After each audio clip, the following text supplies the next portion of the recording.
Hello friends. Welcome to Luffy Fiction. How are you all? So here I am back with part 3 of What If Luffy Held the Key to the Sea's Secrets. But before we start, if you want more amazing stuff like this, then be sure to subscribe to our channel and like this video. Also, if possible, share this video with your friends. Now, without wasting any more time, let's begin the story. Tomorrow never knows. Robin leans on one hand as she sits at the wooden table outside the restaurant. The day is in the awkward middle place between late afternoon and night, and the orange twilight is rather beautiful, Robin thinks. Toroa is a rather charming island with all kinds of quaint shops. Her restaurant of choice is thankfully sparse of other people. There are a few couples, but all of them are dining inside the establishment instead of al fresco, like she is. The air's a little chilly, but Robin doesn't mind. She's gazing idly out into the streets when she spies a small boy standing in the middle of the road, staring at her. He has dark hair and black eyes, and his unwavering gaze sets alarms off in her head. When he notices that she's spied him, a wide, genuine smile spreads over his face and he quickly trots toward the table. The boy, who cannot be any older than 12, climbs up on the seat across from her and casually crosses his legs. Even with his legs beneath him, his head is only a little above the table. Once he's settled, he resumes his staring. "Are you lost, child?" Robin asks her strange visitor. "No," he replies. His smile has yet to fade. "Well, where are your mother and father?" "I don't got a mother and my dad's busy doing other stuff far away." Robin blinks, wondering exactly why the boy decided to approach her and of all things sit at her table uninvited. A part of her mind that is always alert sends dull alarms through her body, warning her that this boy is suspicious. It's unlikely, but not impossible that the boy may have seen her face on a wanted poster. 80 million berry is enough to tempt even children. "What's your name?" he asks, interrupting her thoughts. She inwardly narrows her eyes before debating a reply. "My name is Robin." She decides on just using her first name. "What's your name?" The boy's chest puffs out. "I'm Luffy and I'm gonna be king of the pirates." His exclamation is so childish and earnest that Robin finds herself chuckling lightly. My, that is ambitious of you, Luffy-kun." "I'm not Luffy-kun, just Luffy," the boy presses, pouting. She hums noncommittally. "Are you staying with some family? Surely you aren't alone." His toothy grin widens. "Yeah, I'm here with my big brother. He's on an errand today. I wanted to follow him, but he wouldn't let me." Luffy pouts childishly, but Robin can tell he's actually upset by the fact in some capacity. "Why is that?" "Because he's trawling for treasure today and I ate a devil's fruit so I can't swim down with him," Luffy explains crossly. Robin blinks at the information. "Well, that's unexpected. Most devil fruit users tend to be rather secretive, children especially learn that hard way." "Which fruit did you eat?" she wonders. "The gum fruit. I'm a rubber man." Robin watches with interest as he pulls his cheek in demonstration. He's so young, only a bit older than she was. "Have you been a user long?" Her mind is sent drifting back to her own unpleasant childhood. "Since I was 7, earlier than Robin was at the time. It's so incredibly young. I ate it on accident," he goes on to say, unknowingly shaking Robin from her thoughts.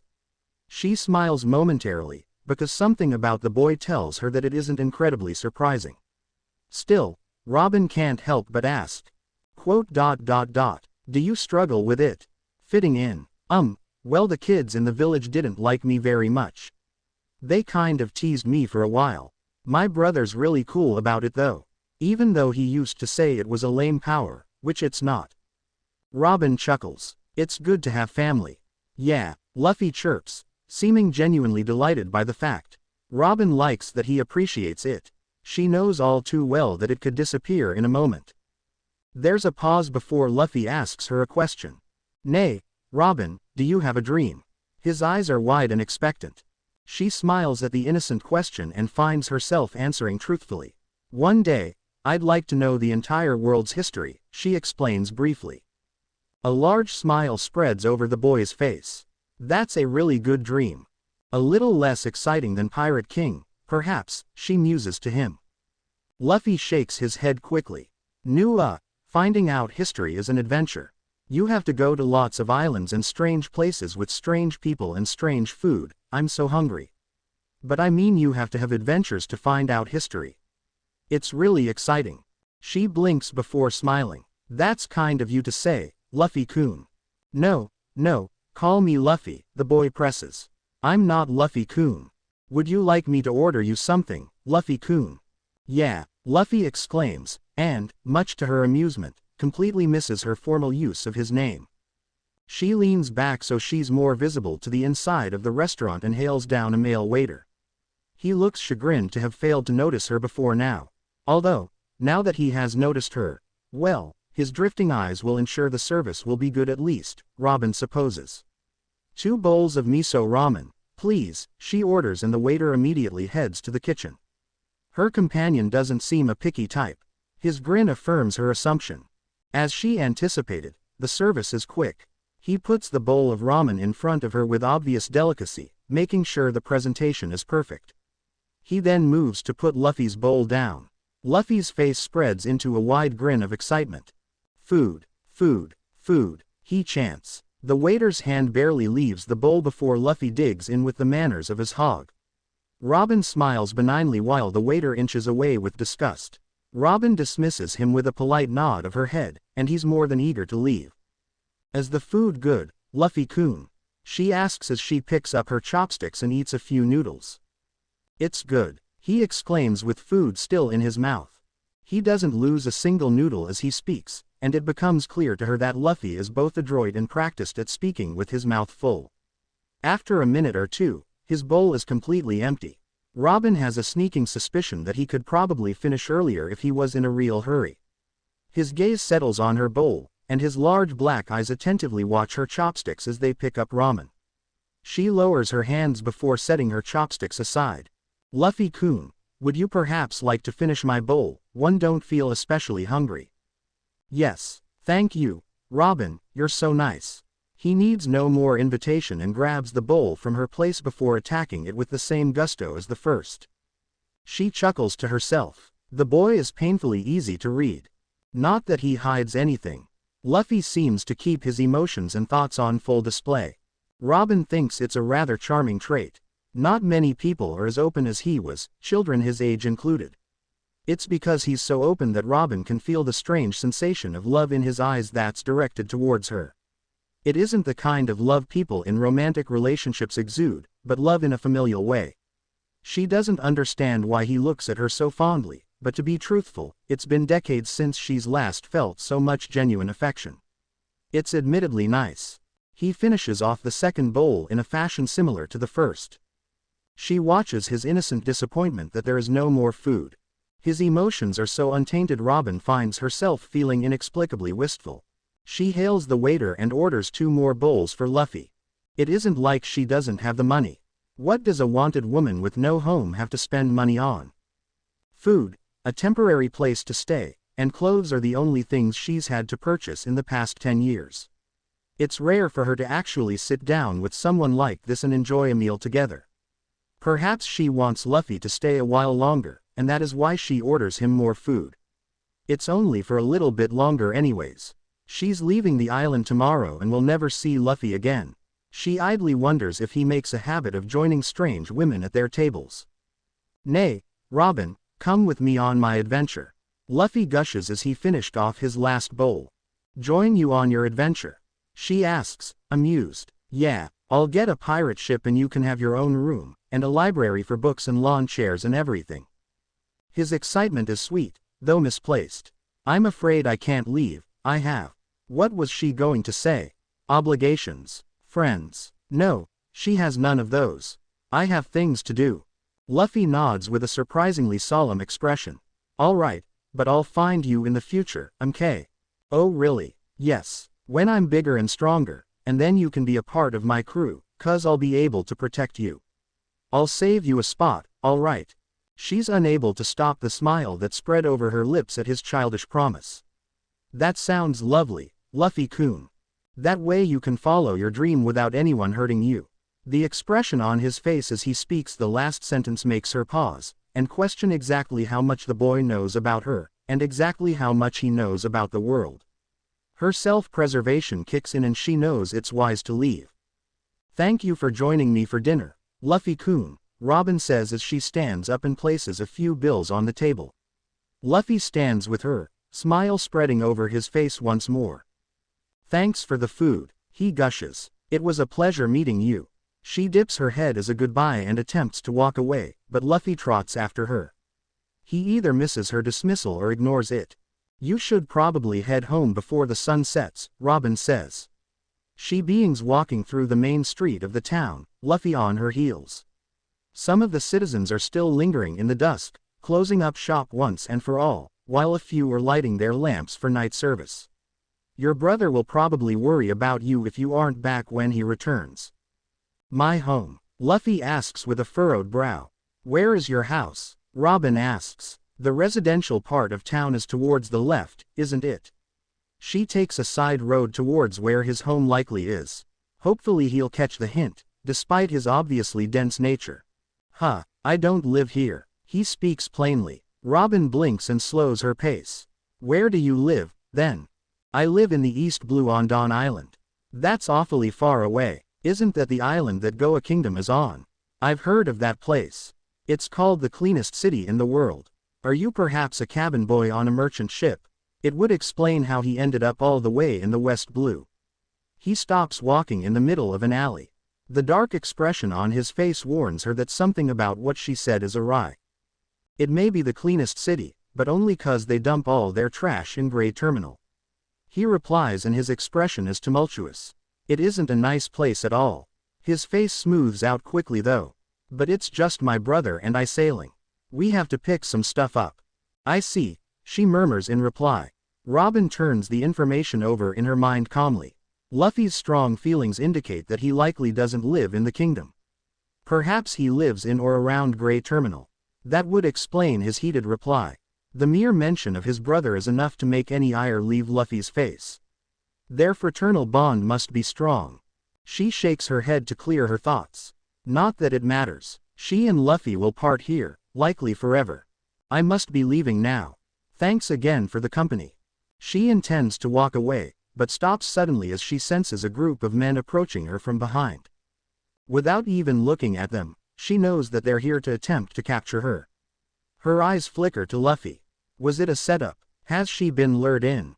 The aggressive look on his face as he turns and stares down the men doesn't seem to support her theory. Slowly, Robin turns to face her would-be attackers with a calm expression on her face.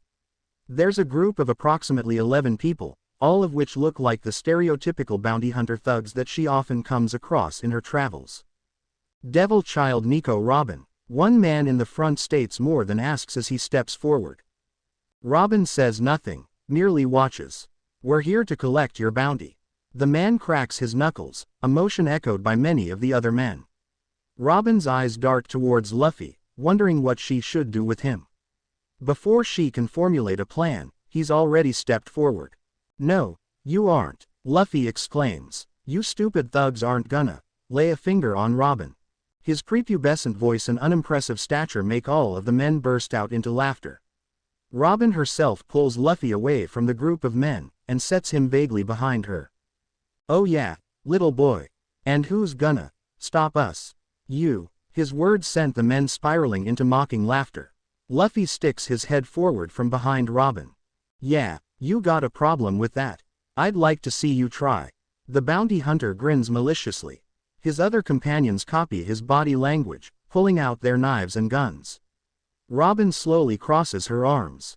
Before any of them can make another move, a strange power pulses from the young boy's body.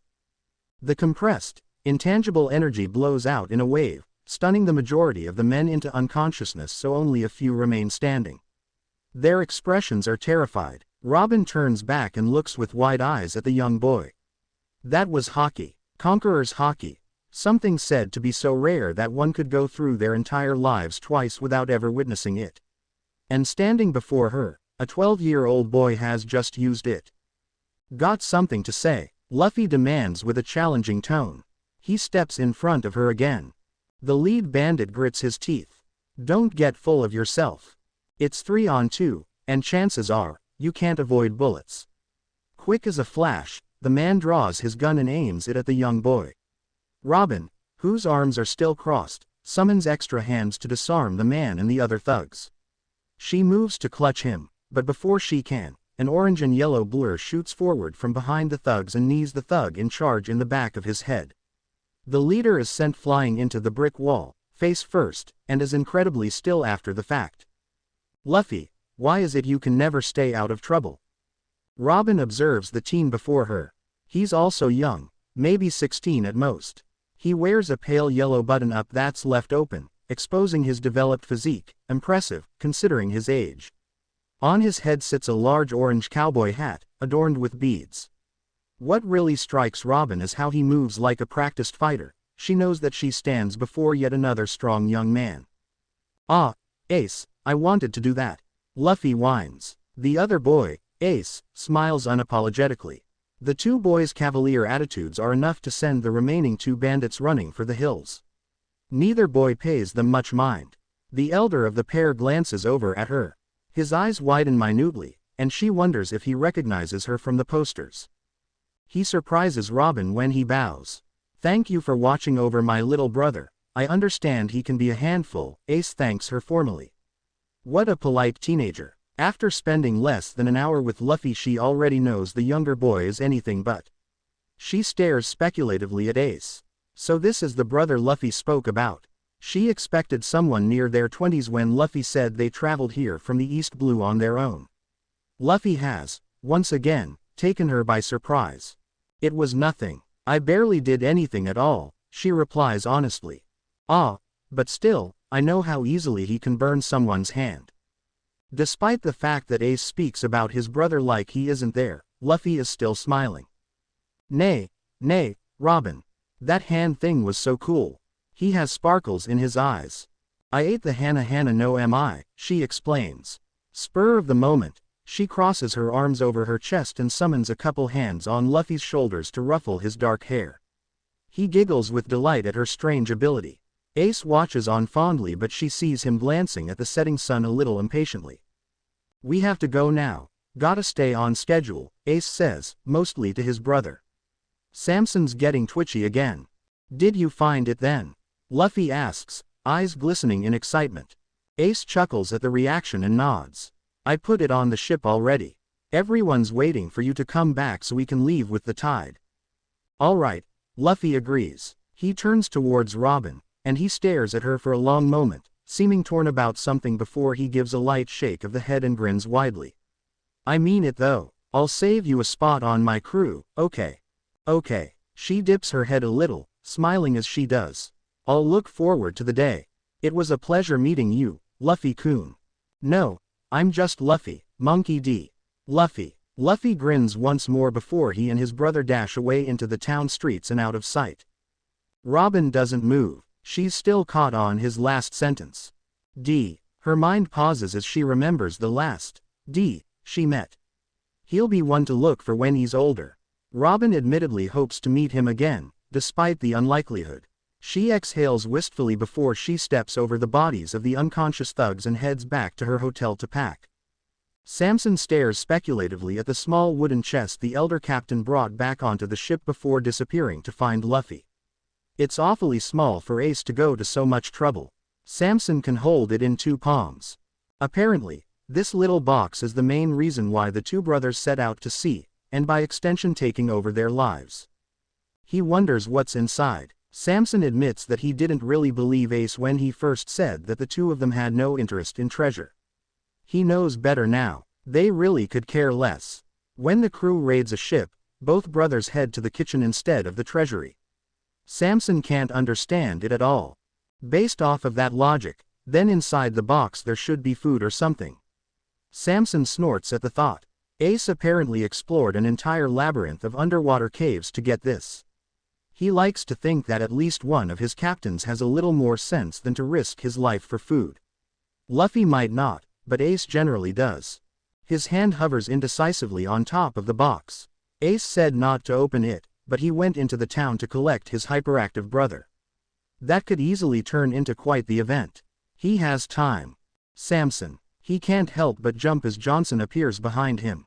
Of course he does. The orange-haired pirate takes his duties as first mate seriously, much to Samson's occasional dismay.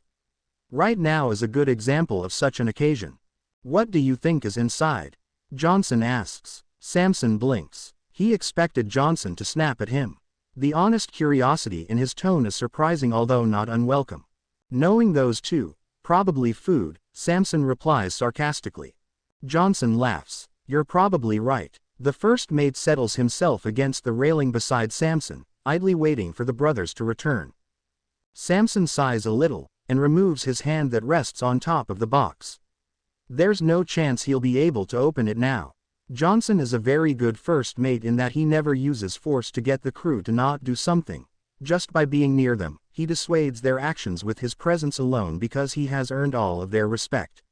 Samson admires the quality, despite its general beepiness. Oi! A voice calls from the pier. Samson turns around and looks over the railing to see Ace and Luffy jogging towards the ship, large grins on their faces.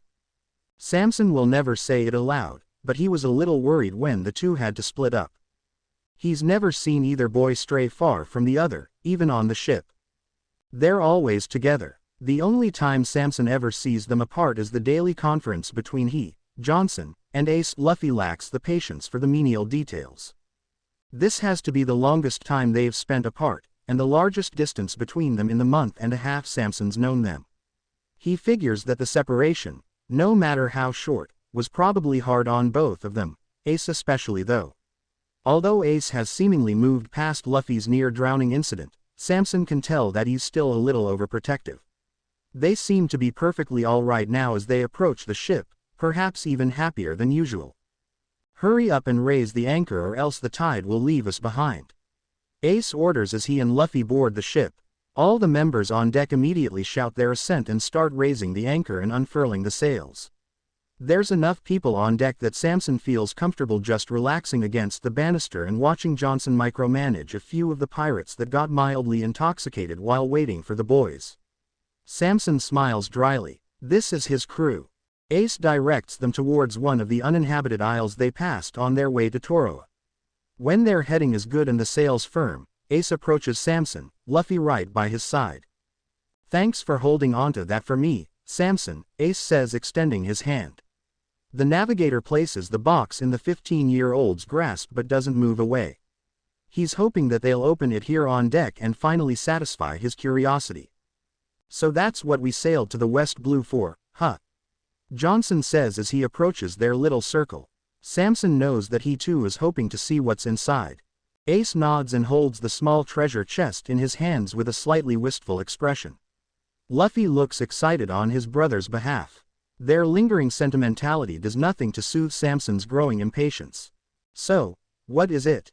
Samson asks, shamelessly hovering over Ace's shoulder. You really want to know? Ace asks, tilting his head a little. Yes, I'd like to know the reason why you shanghaied me and my entire crew, he thinks. All he outwardly replies with is a simple nod. Okay then, Ace says, smiling. Many other pirates gather around into a small huddle in blatant curiosity. The teen flips the wooden lid open and. It's food. All the crew members yell with shark teeth. Samson is among them. He can't believe that this is for real. You captured our ship and passed over the red line for some fruit. Luffy starts laughing at them, and Ace just shakes his head like an amused parent.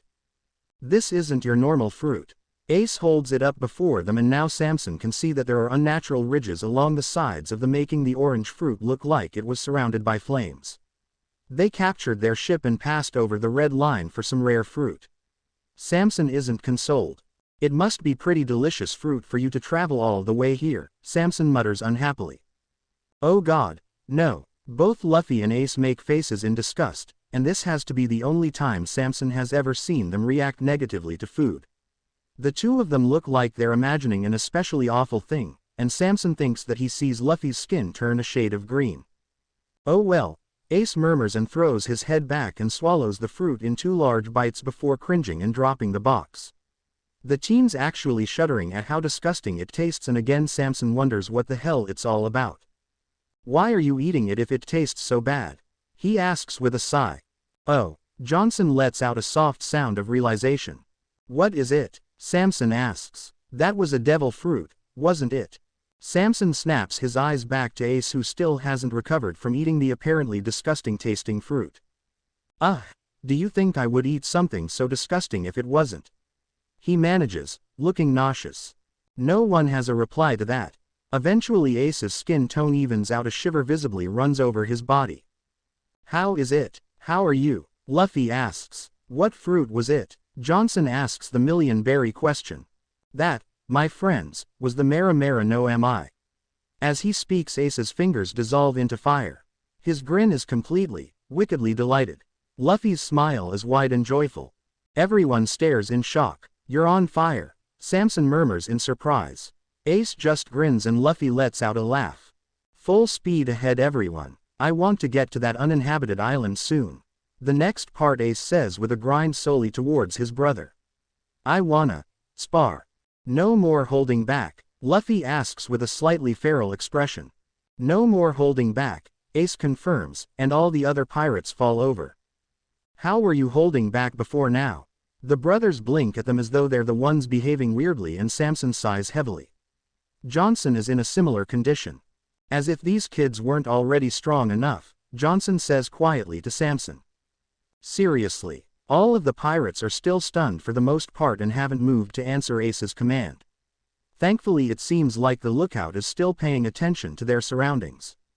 Sail ho! Samson turns around and sees a large frigate only a little ways away. What's the most important part is the Jolly Roger waving in the wind. The sun has just about set, and usually Johnson will advise the captains not to attack, but when Samson sees a flame run over Ace's body in excitement, he knows there's no point, and so he starts for the helm to navigate them towards the frigate. He takes over the control from one of the older pirates on the crew. From his position at the wheel he has a good view of the two brothers. Luffy's bouncing on his heels with excitement, and Ace just looks dangerous. Luffy, leave this to me, the older of the pair says firmly. But, Aki, Luffy whines. Ace ruffles his little brother's hair. I'll take you out for ramen to make up for it. Really? Luffy exclaims. Please have a lot of treasure, please have a lot of treasure. Samson has his fingers crossed and he hears his other crewmates making similar pleas. If the two captains are going out for ramen, they need to pull a sum with at least 4 digits, maybe even 5, to stay ahead of the curve. Ace leaps onto the railing, visibly buzzing with excitement as two ships get closer to each other. They're still a dozen meters away when Ace pulls back his fist. Heiken! A column of fire shoots from Ace's hand and goes spiraling towards the enemy frigate before colliding with the side of the ship in a burst of flames. There are gasps in awe of how destructive the fruit really is. Luffy's jumping up and down excitably, and Ace's smile is wide. Samson's happy for them, he really is, except for one minor detail. The frigate is now steadily burning. You set the ship on fire. It's Johnson who states the obvious. Oops, I got too excited, I guess. Ace scratches the bridge of his nose. Oops, Samson snaps, jumping down from the upper level of the helm and going up to the older brother. We're going to lose all the treasure. My bad, Ace says, looking sheepish but not nearly as apologetic as he should be. Samson takes a deep breath and steps away from his captain. Apparently, Ace suffers from teenage excitement after all. Go figure. His eagerness though might cost them the treasure, which Samson is not okay about. A tic develops in the navigator's eyebrow. Ace seems to understand that he needs to fix it because he turns towards his younger brother. Luffy. Without another word, the 12-year-old immediately launches himself over to the ship. He's followed by a comet like Ace. Luffy catches the railing and pulls himself up near the bow of the ship, which is still flame-free. Ace on the other hand lands right in the middle of the fire, entirely unbothered by the heat and flames. He and Luffy meet eyes and nod to each other. The pirates on the burning ship are panicking and lowering the lifeboats as quickly as they can, and the contrast between their blatant panic and the two brothers' coolness is giving Samson a headache. Get ready to catch the treasure. Ace calls over towards them as he disappears into the fiery cabin that leads below deck. Luffy stretches an arm towards the mast in preparation to slingshot the treasure towards them. How the hell are we supposed to catch any of this? Samson exclaims. Johnson takes it mostly in stride and turns to the closest crew member to him. Get the largest blanket from the captain's quarters. The rather stunned pirate shakes himself before nodding and dashing towards the cabin.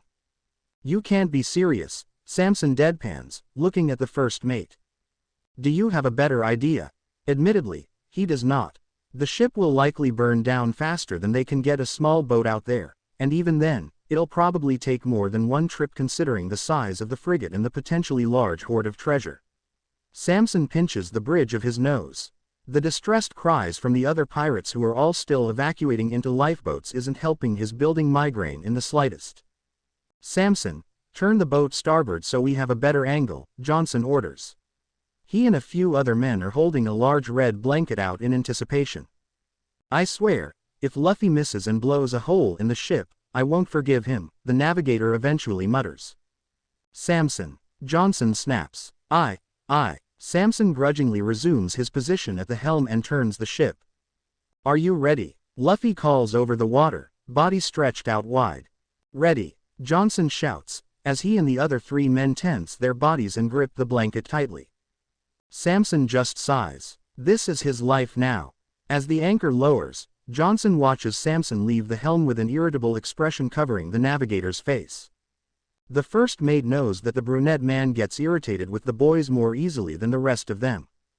It isn't too hard for Johnson to understand. In the beginning, Johnson certainly felt that way himself.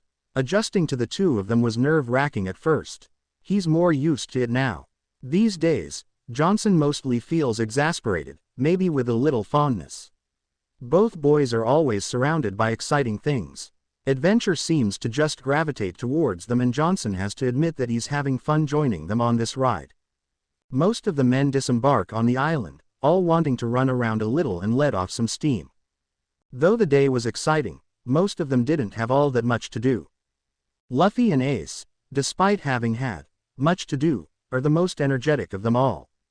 Johnson descends off the landing plank and stands on the sand for a few moments while taking in his surroundings. The isle is medium-sized with a wide beach that leads up to a dense-looking jungle where growls can be faintly heard. At least they won't have to worry about what they're going to eat tonight. The 2 brothers are nearby and Johnson can hear their conversation. Spar, or food, Ace asks, and Johnson knows that it's the only thing Luffy actually has a hard time choosing between. Spar, Luffy nods decisively. All right, little brother, prepare to eat sand. Ace leaps towards Luffy, who extends towards some of the nearby trees. Ace dashes after him, and Johnson sees flames light up his skin as he joyously chases his brother around the island. Johnson, the first mate, turns to see Samson approaching him. The brunette man looks a little better after sitting on the beach a while. His eyes flicker towards the figures of Ace and Luffy, and there's only a bit of annoyance, which is always a good sign. Yeah, Johnson replies. What was the final count? 26,000. Samson raises a surprised eyebrow. Johnson understands his reaction. The boys only recovered 7 chests before the frigate gets too unstable, and Ace orders his brother back to the ship with his big brother voice. There were 8 chests, but Luffy felt the need to toss a chest to one of the other pirates' lifeboats as an apology for burning down their ship. According to Lewis, the chests have mostly precious gems. Lots of diamonds. Lewis is their appraiser, something which they never needed on board until the brothers came along. Johnson took it upon himself to pick one up at one of the islands they stopped on after the first 2 raids. Though Lewis isn't the best sailor, he knows his stuff. 26,000 berry. Well, that makes it almost worth the stress and migraines, Samson says, still a little irked. Don't get so strung out, Johnson says, and he smiles inwardly at the affronted look that Samson gives him. We went to the West Blue and they got what they came for. You know what this means. Samson pauses before realization lights his eyes. We're going to head back. Johnson nods. We're probably going to head back to the East Blue. Samson looks over at the brothers, who are creating massive explosions in the sand as their hits fail to land on target. You know, I think maybe I'll miss those little monsters, Samson says softly, before his eyes narrow. Not that much, mind you. Of course, seriously, those 2 are shaving years off my life. Probably. Johnson, Samson says with a hint of aggravation. Johnson just chuckles a little. I know exactly what you mean, Samson, but it really hasn't been all bad, the first mate says with a shrug. And I'm not just talking about the treasure. This whole thing has been pretty nice. They do seem to encounter some exciting things. Certainly a unique experience. I'll admit, this wasn't the worst campaign I've ever been on. For the most part, I guess it's still just so unsettling how powerful they are. These boys aren't your normal pirates. Part of Johnson wants to snort because of course nothing about the two brothers is normal, but he knows what Samson means. Luffy and Ace are in a league far beyond what Johnson could even imagine. They were special even among all the other outstanding pirates. Things'll be much quieter to be sure. Samson crosses his arms. And less violent. Definitely. Johnson nods. Quote. I'm going to miss them. Me too. The pair sigh and walk a little more inland where some of the men have stacked a large pile of wood for a bonfire. It has to be large if they want to cook whatever large quarry the brothers drag in. Speaking of, Johnson turns towards the jungle where he hears trees falling and the distressed cries of some rather unfortunate animals. A few moments later Ace and Luffy emerge from the forest. Ace is carrying a massive tiger the size of 2 lifeboats over his head with inhuman ease. Luffy drags 2 bears that are a tad smaller than the tiger over the ground towards the kindling. Johnson estimates that the brothers will probably have the tiger for themselves and maybe even some of the bear. None of the pirates will ever get used to how much food the two consume. As Ace places the tiger carcass down, he points towards the wood and a fire just starts. Whoa, Johnson hears a few men murmur. The first mate is a little surprised by how at ease Ace is with his new powers, as though he's already used to them. Johnson should probably know by now that underestimating the brothers is a pointless pursuit. Meshi, Meshi, Meshi. Luffy sings to himself excitably as he prepares the meat to be cooked. Ace meanwhile is helping them prepare the 2 bears because they're too heavy for most of the men to deal with easily. Luffy creates 2 makeshift spits and soon enough the meat is merrily roasting over the fires. The tiger is cooked to a level that is likely still inedible to humans, but both brothers are too hungry to care. Johnson guesses it's a good thing that they're generally less than human most of the time. As the boys dig in, Samson clears his throat. Ace, how did you even know where to find it? Ace pauses for a moment and swallows his food. Find what? The devil fruit. Johnson turns back to their captain. He didn't think of that before. It was hidden in such a bizarre location that took such a specific method to get it. He wonders where a 15-year-old hears these kinds of things.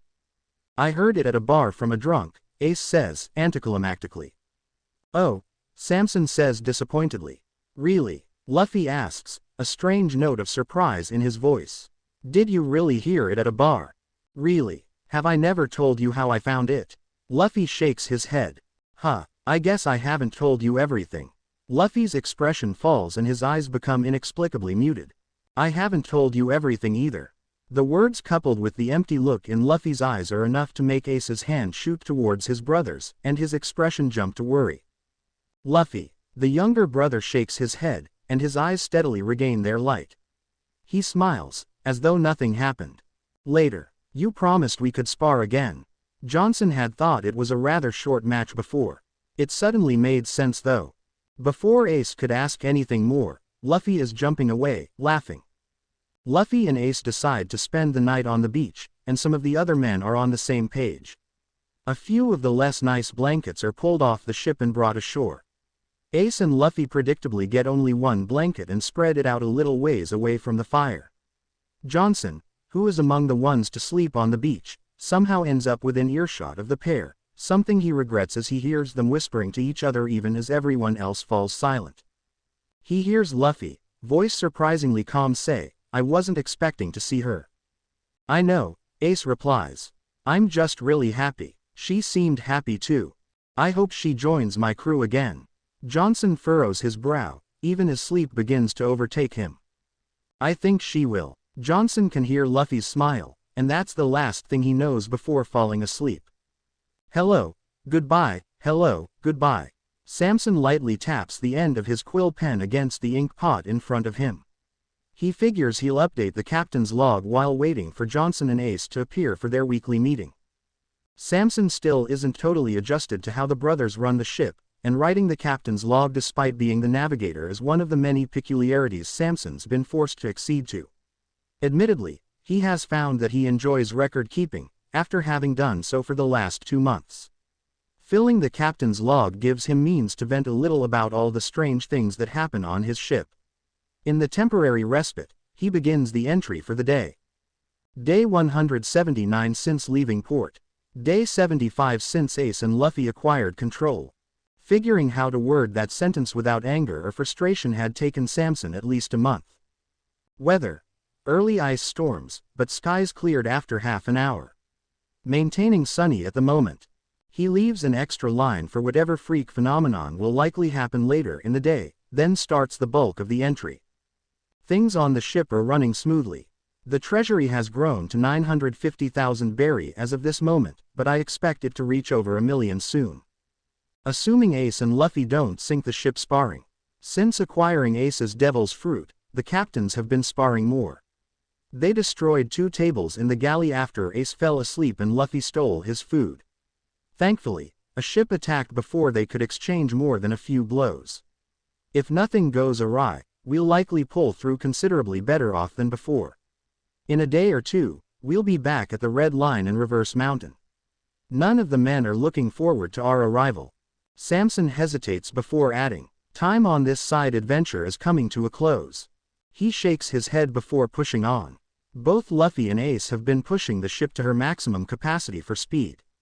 They're nervous about something, but what that is, I don't yet kn. Sampan. Samson looks up to the door where Luffy, Ace, and Johnson are entering the cabin. Luffy skips up to the desk, grinning cheerfully. It's Samson, the navigator corrects automatically, knowing it's useless because Luffy willfully gets it wrong whenever he likes. There isn't much Samson can do about that, so he blows on the ink for a moment, before shutting the book and pushing it to the side. Luffy takes advantage of the new space and plops himself atop the table, thin rubbery legs dangling in the air. Samson stands and moves to the side of the desk so he doesn't have to crane over Luffy to talk. He's a little surprised to see Luffy here, as the preteen is usually too bored to put up with the day-to-day details of running a ship. Not like Ace, who has a knack for management. Said teen leans on the desk beside his brother, so their arms are touching. Not for the first time, Samson is struck by the thought that the two are practically attached by the hip. "Hello. Good afternoon," Ace greets politely. "Same," Samson replies, nodding. "What's our status?" the teen asks. Samson notes the almost nervous intensity in his gaze, something characteristic in the past week. "If the wind stays favorable, we should hopefully reach the Red Line in a day or 2, Samson reports. Ace exhales, but still looks anxious. "We're going to be cutting it awfully close, but I think we'll make it." "Why the deadline?" Johnson asks. Samson turns curiously. He hadn't thought to ask before. Both men are surprised to see fear enter Ace's eyes as Luffy shudders beside him. "Our shitty grandpa checks in with us every 3 months or so. If he finds out we left and went pirating he'll probably kill us," Ace replies reluctantly. "I hope he kills us sooner, rather than later. I don't want to deal with the fist of love when he's actually angry with us. His normal level is bad enough," Luffy says, looking queasy. Samson has no idea what the fist of love is, and to be frank he doesn't want to. He has a feeling it will probably have some bizarre explanation, like most things involving the brothers do. What's more interesting is their blatant fear of the man. "He's a strict guy then?" Johnson asks. Luffy nods fervently. "He wants us to become strong Marines like him. If we don't get back in time," Ace swallows, "he'll probably bring us to a base so he can monitor us." "Marines." Johnson poorly holds back a laugh. Samson sees the incredulity mirrored in his eyes. The two brothers are pirates, straight to the bone. He can't even picture them in marine uniforms. "He must be strong if you two monsters are afraid of him," Samson says bluntly. "Oh yeah, he's strong all right." Johnson startles Samson by bursting into a sudden fit of hearty laughter. "You two ran away from home then?" Johnson asks, water at the edge of his eyes, and Samson realizes what he finds so funny. Ace and Luffy have run away from their guardian and are panicking about imminent punishment, and it's just so normal that, coming from them, it's downright bizarre. He can't stop from chuckling too. Ace and Luffy look towards each other and blink. "I guess we did, huh?" Luffy starts giggling, and Ace smiles amusedly at him. I never thought of it that way. It's pretty funny. We sound like two little kids running away from home. You are. Samson's voice is dry. Luffy and Ace exchange looks before the whole cabin is ringing with their bright, contagious laughter. As the light-hearted moment calms, Samson decides to try and get more information from them. This is the first time that any of them have heard anything remotely personal about the two, and he's hoping to keep the ball rolling. There's something I've been meaning to ask, Samson begins. Why did you say that you didn't set out to be pirates? You two are going to one day, right? Yeah, when I turn 17 I'll set sail for real and find something important. Ace's smile is mysterious, and Samson can't help but wonder what that important thing is. And when I turn 17 I'll set out to see the world and gather the best crew in all the oceans and have tons of adventures. Luffy boasts. Samson and Johnson blink. You two aren't going to sail together? Johnson asks. Samson understands the confusion perfectly. He can hardly fathom seeing one without the other. The two men must have misunderstood something because the brothers are beyond attached. The memory of Ace's haunted look and terrible cries when he almost lost Luffy, and the words Johnson told him the older boy had said. Unaware of his inner conflict, Ace answers lightly. No, there's no way we could share captaincy. Besides, our goals aren't exactly aligned. You two are sharing captaincy right now, Johnson points out. Ace's face screws up like he's resisting rolling his eyes, but Luffy lacks his brother's restraint. Well yeah, 'cause we're running errands, not trying to be pirates and make names for ourselves, Luffy points out with a duh quality to his voice. Besides, like I said, our goals don't really match up completely. Ace has a small accepting smile on his face and Luffy's grin is unexpectedly soft. We'll always be with each other though. Luffy exhales. Always. Besides, I know I'll meet Ace on the sea again someday. You bet, little brother. And despite how inconceivably large the ocean is, Samson knows without a doubt that they will somehow find each other again on her waters. Are you sure you don't want to take anything else? Johnson asks. He's sailed beside them for 3 months, but their lack of interest in treasure still phases him considerably. Right now, Luffy and Ace are transferring their meager possessions off the ship and into a rowboat. Between their hats and a few changes of clothes, the brothers really don't have much of anything. Ace has a very expensive piece of paper, and Luffy collected a spyglass on one of their strange island escapades.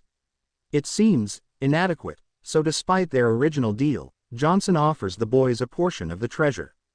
They can afford a bit of loss, after all, because by the end of this 3-month stint, they have come to possess over 1.5 million berry. Johnson and his crew are still a little dazed by Lewis, their appraiser's final number. At the offer, Luffy opens his mouth and asks for food instead. Ace has to pry his brother away from the fridge, reminding him that they're about to return home so they don't need any of the food. Only Ace's long lists of animals they can eat on their home island makes Luffy release his grip. By this point, all passers-by just smile and shake their heads. Now, standing on the railing and looking down at the 12 and 15-year-old boys in the small rowboat, the true simplicity of their existence really hits Johnson. They truly, honestly don't need more than this small vessel and its meager contents. It's basically what they left their island with, he understands, and after taking over the mouth of the Grand Line, they've returned to where they started. They refuse Johnson's offer to take them to shore, warning him away with stories of their grandfather, who will be floating around these waters. If Luffy and Ace are afraid of him, Johnson knows to be afraid as well. Nah, I think we're good. Thank you, though, Ace replies. For everything. And no, that should be Johnson's line. Thanks for shanghaiing our ship, he blurts. Ace blinks, before smiling. Luffy starts laughing beside him. Sure thing. The two brothers have changed Johnson's life, and his understanding of what it means to be a pirate. He finds himself sad to say goodbye.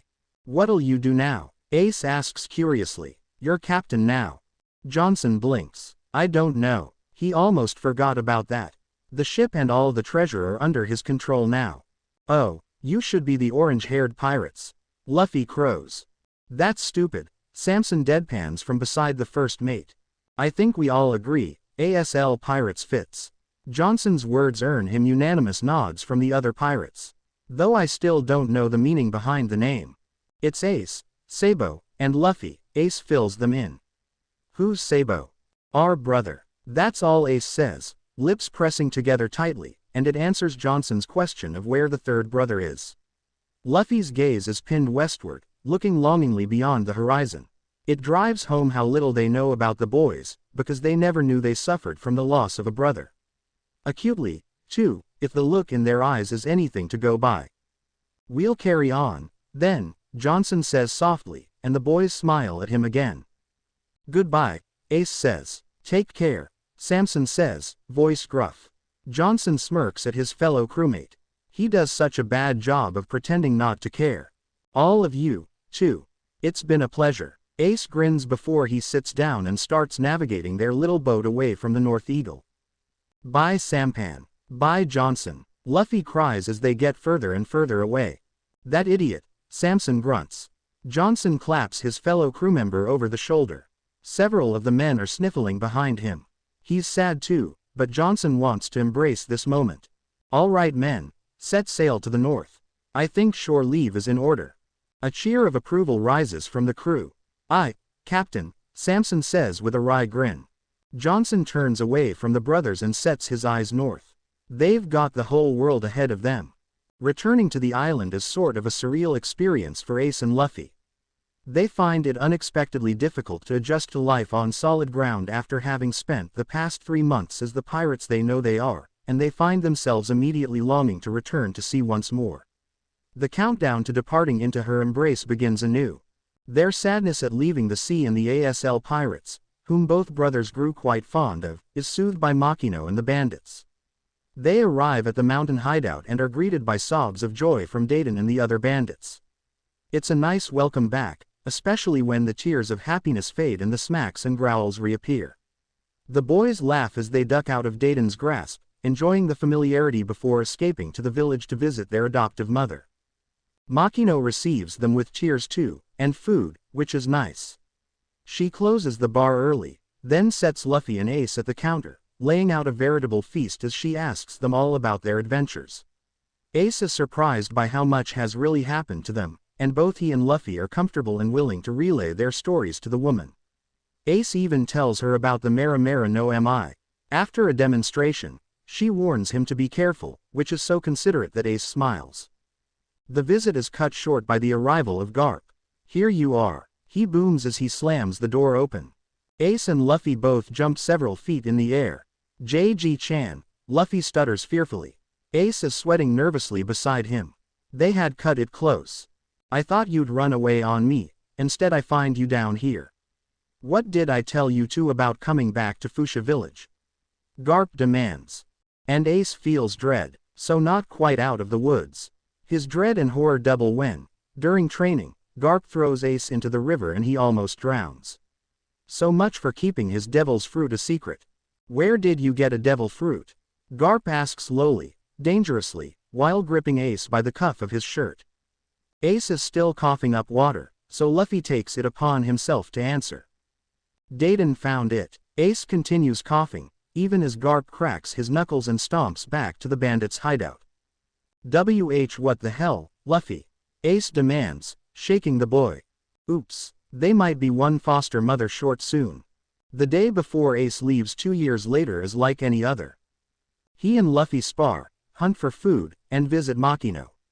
She makes them 10 pies and 12 kinds of cookies. Twice she starts crying, because in the past 7 years, she's grown to be the only person Ace has ever considered a mother, and he's proud to be her son. He hugs her, placing his head over her shoulder. He's taller than her now, after all these years, and it just makes her cry harder. She gives him a new journal for all his adventures and a woven bracelet. He cherishes both. After leaving Makino's, he and Luffy badger the bandits and tease Dayton mercilessly for how sentimental she is despite all her bluster. Her denial as she dabs her eyes with a handkerchief makes everything so much funnier, and Ace makes sure to hug her at least 3 times. Her responding smacks are suspiciously absent today. Even though they got her into monumental trouble a few years ago, she comes around like she always does because she has such a soft spot for him and Luffy. Soon it's nighttime. Ace and Luffy go to the treehouse and curl up together as they always do. Ace's grip on his brother is much tighter than usual, but neither says anything about it. Instead, they talk about Sabo, and the promises they both made to him. Ace thinks he might try and carry out Sabo's dream this time and write about his great adventures, and Luffy says Ace will be a great writer. He doesn't know about that, but he can assert that the books will be honest. Luffy's words grow steadily softer and softer until they fade away completely, and the two merely stare at each other. Hours pass, and it's Ace who breaks the silence. I'm scared, he admits. You'll be fine, I know, but what if things don't go the same? What if Whitebeard doesn't offer to be my father again? What if I never even find him? You'll find them, and you'll join your family, your Nakama, and you'll protect them. And Luffy sounds so certain, so assured, so confident in his brother that Ace almost believes he can be capable of all that. He'll try, because Luffy deserves that kind of brother. Who's going to protect you, little brother? Ace asks softly, and he's talking about Garp, and he's talking about the nightmares, and the loneliness, and all the other dark things that they use one another to fight away. Ace will soon be back with his family, but Luffy still has so long until he meets up with his Nakama again. Luffy shrugs. I'll be alright. I'll visit Makino a lot and train so I can beat you the next time we spar. That'll never happen, little brother, Ace promises. There's a beat of silence. Luffy asks, don't ever leave me alone again. I won't. Ace's heart clenches. He understands so painfully well, and with his little brother staring at him with the same intensity and pain he'd seen amid the rubble, chaos, and blood at Marineford, Ace does the only thing he can. He promises. Luffy's expression slowly fades back into its familiar smile. Good. The duo settles into sleep. Before Ace can drift away, Luffy speaks into the darkness. I'll find you, Ace. Always. Ace smiles. I'll be there, little brother. Whitebeard stares speculatively at the newest runt to challenge his power. The kid can't be out of his teens, but the strength he wields is completely beyond what someone his age should be capable of. It's actually been a good fight, and that alone is enough to make him curious about the teen. His interest is doubled when the younger captain, bleeding and panting, turns to his men. Leave, now, the teen snaps at his crew. You don't need to die here today. Go back to your families. Ah, that kind of captain, Whitebeard thinks, intrigued. One of honor. And no, they all gather around him. Whitebeard blinks in surprise. He's never seen that before. Whitebeard knows that he's feared from every corner of the ocean, and finds it unusual that such an average crew is refusing to stand away from their captain. Disobeying my orders, the young captain says dangerously. None of them leave, and he lets out a long sigh. Well, there's nothing for it then. You tolerate such insubordination? Whitebeard asks. The teen turns black eyes on him, looking much older and wiser than his youthful appearance suggests. I believe everyone should live a life without regrets, he says. And there it is, that spark that Whitebeard has seen in all of his sons, the spark of understanding a concept larger than oneself. Become my son, he finds himself saying. Turn away from death today and join my family. He can tell Vista and Izu are surprised, whereas Marco merely watches on impassively. Whitebeard looks at the young man before him, taking in his sharp gaze and tense posture. Tell me, Shirohige, the freckled man begins after a long pause. What is a son to you? Murmurs break out from the Spade Pirates, and he hears a few whispers from his own commanders. Whitebeard has to admit to being momentarily thrown by the profound question. A son is that which belongs to a family, that which cannot be thrown away, and that which a father will always protect. The boy stares long and hard at Whitebeard, dark eyes laced with the promise of danger and battle. Vista's blade clicks open slightly, and Whitebeard feels Marco tense. Before either of them takes action, a wide, easygoing smile spreads over the other captain's face. I like that, the teen says simply. The sudden disappearance of the perceptively dangerous man startles many of them. Whitebeard can tell that his grin is genuine though, and seems relatively free. Between being captured and working under you, I think I'll pick the latter. His eyes turn to his other men who look startled by the sudden attention. Do you all agree? Sounds of assent quickly ring out from the Spades. Whitebeard admires a captain that considers his crew, and it's clear that the consideration goes both ways, given the way the crew refuses to abandon their captain. Very well, then we will accept your kind offer of joining your crew. My name is Ace, it's nice to meet you, Ace says politely with a small bow, belying that moments ago he was threatening, and moments ago he and his crew were almost prisoners on Whitebeard's ship. As for family, Ace's eyes drift towards the east before he shakes his head. Well, that isn't something that can be settled by words alone, don't you agree? Whitebeard nods. Agree he does. Now then, let's get this all square. Ace's next sentence is cut off by a loud snore as he falls to the floor, completely unconscious. Mild alarm sweeps through the Whitebeard pirates, but it's stemmed by the amused and exasperated expressions on the Spade pirates' faces. He could have at least lasted until negotiations were complete, one Spade pirate says as he bends over to check on his fallen captain who snores lightly. He fell asleep, most of the Whitebeard pirates exclaim, sans Marco, Izu, and their captain. Yeah, Ace suffers from occasional fits of narcolepsy, the other pirate explains as he tilts the dark-haired man's head to examine for any real damage. Does this happen often? Izu asks, expression skeptical. Sometimes. I've never seen it happen in battle, he quickly assures the cross-dresser. They rarely last long anyways, he recovers quickly to S. Uered away. Ace stirs blearily and sits up, automatically finishing his sentence as though nothing happened. You have to be kidding me. Marco mutters. Whitebeard feels laughter build in his throat before it spills out in loud, hearty chuckles. His sons quickly follow along, seeing the humor in the situation as they realize that this is their new brother. Marco sighs but smiles. You picked another odd one. Whitebeard responds with a joyful crinkling of his eyes. Now then, we will return to the ship. Details can be figured out tomorrow. For now, my sons, we will welcome the Spade pirates into our family. A chorus of excited agreements ring from every corner of the clearing. The party is on, Thatch exclaims, picking up on the enthusiasm. Please tell me there will be food, Ace manages to murmur as he finally stands up. More than you can handle, Izu promises with a small smile. For whatever reason it sends the now ex-Spade pirates spiraling into laughter. Oh lady, you have no idea, one of them says. I am a man. Izu snaps, drawing his blade. Ace just starts laughing cheerfully. Food and booze are supplied in plenty, but the newest recruits had also kept their word when they said that the others had no idea what was coming. As Ace casually plows through a truly ungodly amount of food, he falls asleep a total of 6 times, inciting exclamations of shock among the pirates that are now just meeting their new brothers and laughter among the Spades and the Whitebeard pirates who had already seen it happen once. Even though it's only been a couple hours since they became acquainted, the former captain slides into place in a way that would almost be startling, were it not for his earnest eyes and joyful grin. As Whitebeard looks on and sees how naturally his newest sons are interacting with everyone, he knows unquestionably that he has made an excellent choice picking up Port Gazdi. Ace and the Spade pirates. At the first island they stop at, Marco watches curiously as Ace tucks a little less than half of the vivre card into an envelope. What are you doing with that? He asks. Ace turns towards him with a mysterious smile. Keeping a promise, he replies lightly, but volunteers nothing more. Marco doesn't press. Thousands of miles away, Luffy stares ahead, gazing into the whirlpool.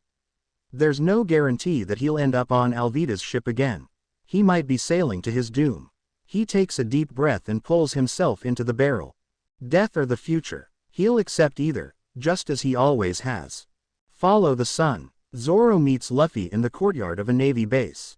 His first impression of the skinny boy is bad because all he feels is dismissal, and in the future he'll find out how totally, utterly, completely wrong he was. In fact, it may be the wrongest he'll ever be in his life. That doesn't matter at the moment. What does is the idiot with a bursting smile who's approaching the deadly pirate hunter.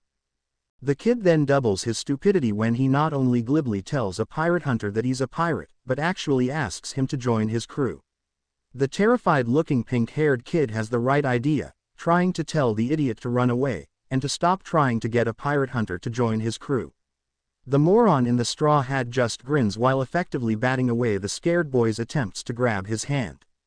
You have to, though, he says, in such an assured way that Zoro blinks. Why the hell should I, kid? Because I'm going to be king of the pirates, and I need the best swordsman on my crew. And Zoro wonders how the hell the kid knew about his goal to be the best in the world. Because it's not just his goal, but his promise to Kuina. It will happen one day, but right now he has a lot on the line. He's trying to both save that little girl's life and his own honor, and some weird kid isn't going to make him break his word just because he guessed that Zoro might want to make a name for himself one day. Besides, any idiot who thinks he can be king of the pirates has more than a few screws loose. That dude, the annoying one with the stupid hair, he's not going to keep his promise, Straw Hat Boy comments offhandedly, as though reading his thoughts. What the hell do you know about it? Zoro grits out. Only that he's a dishonorable guy. Why do you expect him to keep his word? Fair point. The daddy's boy with the stupid hair seemed plenty disingenuous. But Zoro doesn't see why he should trust this runt over him. I'm not just going to leave because a stranger says he's a liar. The kid tilts his head. I'm Luffy. Monkey D. Luffy. And you're Zoro. I don't see why we're strangers. I just met you, you idiot. We're still strangers. Seriously Luffy, let's get out of here. The other boy with glasses pleads. Nope, not until he agrees to become my crew member. You'll be waiting forever, kid. Now go away. No. Zoro opens his mouth to cuss the kid off when he spots motion from the periphery. Looking over he sees the small figure of the little girl from the shop closing in. She clutches something tightly to her chest. Hi, she greets, smile wide. I made you some rice balls. She extends her hands and he sees 2 lumpy rice balls. Shit, Zoro's touched. He actually is, but this little girl is going to end up very dead if that annoying daddy's boy gets wind of this. And speak of the devil, the pansy is walking towards him. Predictably, 2 marine footmen flank him on either side, guns on full display. Roronoa Zoro. The daddy's boy grins. You're doing well. Zoro can't help the growl that escapes his lips. Oh how he'd love to beat the ever-loving shit out of this guy. What do you want? He says instead. Just checking to see how my favorite prisoner is doing. You were pretty popular today, aren't you? Dread settles in Zoro's stomach as he realizes that the little shop girl is still here, and he can't do anything if the beeper decides to harm her. From the side, the idiot and his pink-haired friend watch on, the former seeming mildly uninterested, the latter growing ever more anxious. Ooh, rice balls. With a quick swipe of the hand, the daddy's boy snags one of the rice balls and starts chewing it. Seconds later he spits it out. They're sweet. How disgusting. They aren't for you. The shop girl shouts back. Such insolence. Pansy boy accuses. He then digs out a small rolled-up piece of paper which he spreads out and reads with great delight. Any persons found helping a criminal shall hence be executed. Daddy signed this into law just this morning. He turns and points towards one of the Navy officers. You, throw this little girl over the wall. But sir, are you questioning me? I'll be sure to tell my father what happened today, he threatens. And no, sorry sir, there's no need for that. He approaches the little girl only to be stopped by a firm hand on his forearm. No, idiot boy has just placed himself in the middle of a mess and Zoro has no doubt it won't end well. But Zoro is grateful he's doing something, because Zoro's weak, and hungry, and he can only strain against the rope binding him to the cross. Beep, he utters under his breath, because he's so pathetic. Looking back up, he sees the Straw Hat Kid staring down the daddy's boy, and then he feels something settling in the air. A pressure that builds along the edge of his skin, setting his hair on end. It's a ghost of a sensation, and yet it's almost overwhelming. Whatever it is, it seems to be coming from the thin boy with the straw hat, Luffy. Zoro's eyes dart to the daddy's boy. From the arrogant look on his face, it seems like Zoro is the only one who notices. Maybe it's because of his swordsman training, or just pure instincts, but he knows now to be wary of this person. Never mind, shoot this man first, Pansy Boy says with a wave of his hand. One of the Navy men reluctantly pulls his gun to his shoulder, looking as apologetic as he dares. Zoro waits to see a hint of the power he felt before in the dark-haired boy, but nothing appears. Instead, he hears the click of a trigger and traces the path of the bullet straight into the guy's chest. When the path continues on through Luffy's chest, dragging several feet out, Zoro's eyes widen in shock. The bullet then goes flying the other direction, grazing the face of Pansy Boy, who screams in shock. "What the hell are you, kid?" Zoro asks. "I'm made of rubber," Luffy says, stretching his face into a stupid, exaggerated expression to make the shocked girl laugh. "A devil's fruit user," Pansy Boy accuses. "Yeah. You almost killed me." "Oh, I guess. Do you know who my father is?" "He's Axe Hand Morgan," Pansy Boy exclaims. Luffy stares uninterestedly. "So, he'll kill you when he finds out how you're treating me." "Go get him then," Luffy says. Zoro coughs on nothing, and he hears the Navy men and the pink-haired boy spluttering in horror. "What kind of idiot?" "I will." With a sniff, Pansy Boy goes marching towards the fortress, Marine footmen following nervously behind. Now it's just him, pink-haired boy, Luffy, and the little shocked girl. "You should get out of here," Zoro says softly to the shocked girl. He doesn't know exactly what will happen next, but he doesn't want her nearby in case something goes wrong. She looks about to protest when Luffy grins widely. "Don't worry, I got it covered." His voice exudes such confidence that Zoro finds himself almost believing. It sufficiently convinces the shocked girl, who nods before running back to town. "What are you going to do, Luffy?" Axe Hand Morgan is one of the strongest men on the East Blue. Pink-haired kid asks anxiously. "And he'll kill you." "Will not." "You're an idiot," Zoro grits out. "What'd say? Feel like taking out the bully in town?" Luffy asks, smile on his face. Zoro sighs. What has he got to lose? His deal with Pansy Boy is well and truly beeped, if it was ever a fair vow in the first place, so he may as well go out fighting. Maybe he'll get an opportunity to punch Pansy Boy's face in. "Alright," he agrees, and Luffy grins widely in response. "I don't know why you bother though, another corrupt officer will take Morgan's place." Not all Marines are evil, right Kobe?" Luffy nudges the pink-haired boy, who's staring back with a flush of admiration on his face. Zoro rolls his eyes. "Just get me down." No way he's going to face Axe Hand while tied up. "Alright, you untie him, and I'll get his swords." Luffy nods before darting towards the fortress. "Oh, that's smart. I guess they wouldn't leave your swords on you, huh?" Kobe says, arms buried in knots. "How will he know where they are?" "He'll probably just look for an armory or something," Kobe replies distractedly. Zoro sighs. This wasn't exactly how he planned the day to go when he woke from his restless sleep this morning. It's a perfectly beeped up mess. As he hears a clamor rising from the fortress, he knows it's gotten even more beeped up in the last 30 seconds. As the last knot comes untied, a figure slingshots from the building, landing in front of him. It's Luffy. In one hand he holds the unconscious form of Pansy Boy, and in the other he has all three of Zoro's swords. "Here," Luffy says, carelessly throwing all three swords towards Zoro, who catches them with ease. At the feel of their sheaths against his palm, a tenseness he never realized existed relaxes, and even as an intimidating figure arrives on the horizon, Zoro knows he'll make it out of this alive. "Phew, that was a good meal," Zoro says, leaning back and placing a hand on his stomach. All he wants to do is go take a nap somewhere, but the strange rubber guy from before is sitting across from him, and Zoro's curiosity won't rest.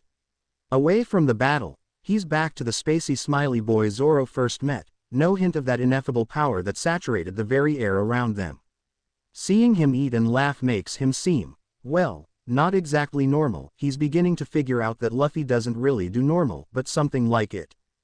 "So where are you off to now, Luffy?" Zoro asks. "I thought we could sort of head north for a while. I don't have a navigator yet, but..." Wait, what's with the we? "I never said I'd join," Zoro corrects. "Didn't you already agree?" "No," he shouts angrily. "Oh, well, do you want to be a member of my crew?" And Zoro stands there in that moment, feeling an inexplicable weight in his words. The seriousness and heaviness is annoying. So to hell with it. Why not? "Sure, I'll join your crew." A large laugh builds in Luffy's chest, filling the room with its merry ring. And Zoro smiles in response. It seems like he'll be living a little more unusually than before for at least a little while. "So how many members are there in your crew?" Zoro sighs as he looks up at the bright sea sun. It's been 2 weeks since he's joined Luffy's crew, if it can be called that, and he's starting to wonder how exactly this arrangement is going to work out in the long term. Two men can only float around the sea aimlessly for so long. How Luffy has even made it so far without a navigator amazes Zoro. He asks, but the other man just waves his concern off. It'll work out, don't worry. Or so Luffy keeps saying. Zoro wishes he had his captain's assuredness. He has no reason yet to doubt Luffy though, so through the waves and uncertainty, Zoro sails. Luffy is cloud watching, pretending it's him and Ace back on Goa, just tracing the white lines of the sky like they used to and coming up with the most fantastic food from the cloud shapes. A shadow interrupts his game, and as he squints up, a wide smirk spreads over his face. Luffy, why are you smirking? Zoro asks cautiously. Last time Luffy tried to get the bird, he had almost been eaten. That won't happen to him this time. This time he'll get his revenge. What are you doing, Luffy? The swordsman asks suspiciously. The mischievous look in his captain's eyes does not bode well for him. Luffy ignores him, instead placing his hat on a nearby barrel and cracks his knuckles. The young rubber man winds his arm around the top of the mast and angles his body towards the bird. Oi! Luffy, Luffy. Zoro's words are cut off by the whistling of air around Luffy's ears as he shoots to his target. He pulls his arm back, ready to lay the smack down. Only for the massive beak to jut forward suddenly, snapping up his head. Were he not rubber, he'd likely be decapitated. As it is, he's left dangling in the air, neck bobbing awkwardly as the bird flaps its wings. Not again, you idiot, the swordsman curses. Help me, Zoro. The bird begins heading towards the town. Luffy unhappily lets it go its course. If he hits it, then he'll likely find himself in the sea. Well, it didn't hurt too much the first go around, and this time is no different, though it's a little irritating. At least he'll make good time into the town. He glances down at the houses and the sight make his throat catch. A familiar orange head is running towards him. He smacks the bird and falls from its grasp, just barely missing the girl as he dismounts. He turns and stares at her. Go get them, boss, she cries before running away. And it's her, it's Nami. She's here, and wearing the same clothes, and smelling of mikan, and Luffy is momentarily swept away by memories of a different life. That's when one of the pirates attacks him with a sideways slash of a sword. After jumping over the movement, Luffy lowers his leg forcefully over the guy's head before moving on to his stunned companion and knocking him out with one punch. Luffy's mind is on other things, other people. He looks towards the roofs, where he can practically feel her.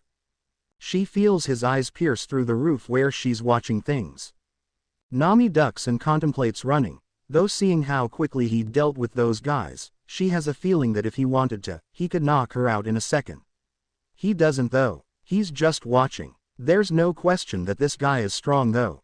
Perhaps he sees something about her he likes. If so, then she can manipulate him. He doesn't look too smart anyways. Taking a chance, she hops off the rooftops, landing lightly on her feet. Thanks for saving me, she starts, placing a charming, coy expression on her face. I would have been in trouble if you hadn't been there to save me. He keeps staring at her with a serious look on his face as she approaches. She shifts uncomfortably, waiting for him to say something. When he doesn't, she loses her patience. What? She demands defensively. Suddenly a wide grin spreads over his face, banishing the solemnity that was there before. Nothing, I was just wondering what you were doing being chased by evil guys. Were you playing tag? She giggles nervously. Is this guy for real? Aloud she only replies, not really. They were after me because I look like an easy target. I really owe you. It was nothing, he dismisses easily. She wonders why he bothered helping her, but isn't going to look a horse in the mouth. I was wondering, since you're so strong, if you wouldn't mind helping me a little more. She bends a little to expose her chest to him at a better angle. His stare is perfectly vacant and she grins inwardly. He's exactly where she wants him. Then a loud rumble fills the area. Sorry, I'm really hungry. Were you saying something? Nami barely resists facepalming. Gritting her teeth, she manages to keep her expression mild. After beating up those guys you must be hungry. Why don't you come back to my place? I'll make you a sandwich, she offers. It's also a perfect excuse to get off the streets and away from Buggy's men. Food, he smiles. Definitely a simple one, she sighs inwardly. This will be a long day for her, she can already tell. Nami stares with disgust as her newest acquaintance, Luffy, he told her enthusiastically, puts away 10 sandwiches like it's nothing. It's more than a little off-putting, but she keeps her face mild and reminds herself to be nice to this guy. He's going to help her get Buggy's map to the Grand Line, after all. So what were you doing? If you weren't playing tag. He's nosy, but Nami reminds herself that being kind will get her everywhere with this one. That and food, apparently. They were after my money. You know how pirates are. He nods, smiling again before asking, why did you steal all that money, huh? She starts coughing on absolutely nothing at the blunt question. So maybe he wasn't as simple as she thought he was. Cutting her losses, she loses her overly pleasant expression and leans back in her chair before answering honestly. I'm collecting money. Why, you don't owe someone, do you? What a rude guy. She grits her teeth.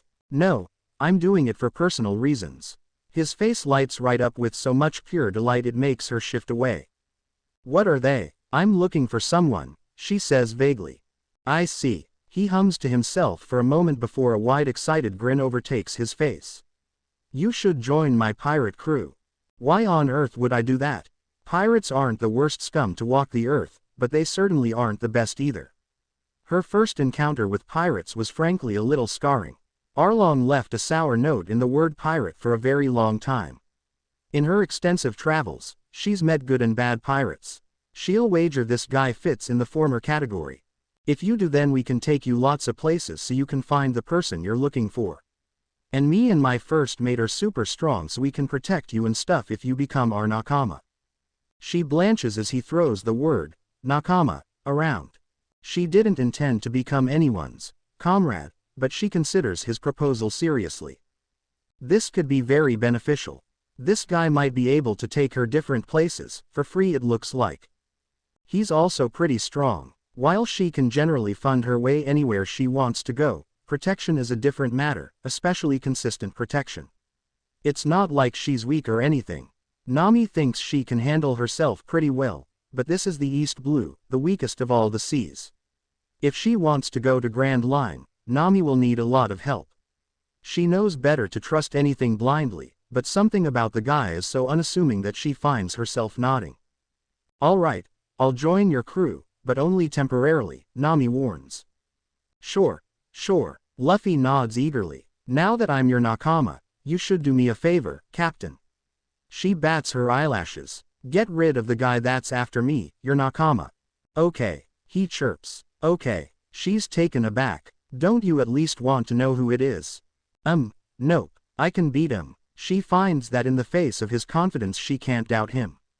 An hour later, as Luffy absolutely lays the smackdown on Buggy and his men, Nami is overwhelmed with relief that she didn't go through with her secondary plan to tie him up and deliver him to Buggy. She bet on the right horse this time. She grins widely. Maybe being this guy's crewmate wouldn't be so bad. He'll be able to get her places, and beat people up for her too. Her delight doubles when Zoro the pirate hunter appears, turning out to be none other than Luffy's first mate. She has a feeling the rest of his crew are just as strong, wherever they are. Considering how disorganized the captain is, their absence isn't completely surprising. Luffy pauses mid-punch, holding Buggy's bruised head in one hand, and the clown's torso beneath one sandaled foot. What do you want me to do with him, Nami? He asks. So perfectly obedient, she covers her glee with a smooth facade. I need a map. It's probably on his person. Luffy blinks before kneeling down beside the torso, and digging through the pockets until he holds up a scroll. This it. She dashes forward and snatches the paper, poring over it eagerly. It's just what she needs. A map of the Grand Line. Laughter does escape her lips this time, pouring out in giggles. What a perfect day. What is it? The pirate hunter asks. She doesn't mind sharing. It's a map of the Grand Line. So that means you can take us there, right? Luffy asks excitedly. At her nod, he smiles wider. Awesome. So he's interested in going to the Grand Line. Better and better. She'll be able to take advantage of him and his strength for even longer. Her mood is slightly soured when she realizes that he and Zoro are the only members of the crew right now, and they're Ship is a dinghy, smaller than hers. Luffy quickly assures her that they'll get a ship soon. She doesn't see how, considering how much he eats, they must blow through money like it's nothing. The money won't be coming from her stash though. She makes Luffy promise her she can keep her own hoard separate. He agrees easily, seeming uninterested in treasure on the whole. Oi, Luffy, you forgot this, Zoro says, grabbing something from their dinghy and throwing it to their captain. Nami blinks and Luffy's holding a yellow and red straw hat in his hands, grinning widely. Thanks Zoro. He places it on his head. And Nami can't process it. Because no way, it can't be. But she does some mental math, and he's the right age, and the hat is so distinctive, and then there's his strength. Could it be? Only one way to find out. It was you. 3 years ago, it was you in Kokoyashi. Nami exclaims, pointing towards him. Luffy's body goes rigid and when he turns to look at her, his face is indecipherable. Her breath catches at the undeniable proof from his reaction. How do you know about that? Everyone was talking about the boy with the straw hat, she manages, dazed by the confirmation. Oh, he seems oddly disappointed by something she doesn't fully understand. Luffy shrugs a little.